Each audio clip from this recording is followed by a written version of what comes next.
Okay, at 5:28 p.m., the National Weather Service had issued a tornado warning in Brant County, Michigan until 6 p.m. Eastern Daylight Time.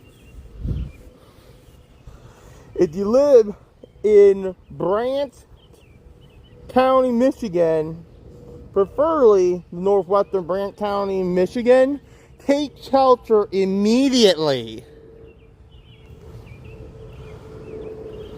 This is the first full tornado warning in the state of Michigan. If there are more coming, that might consider a third tornado outbreak in Michigan this year.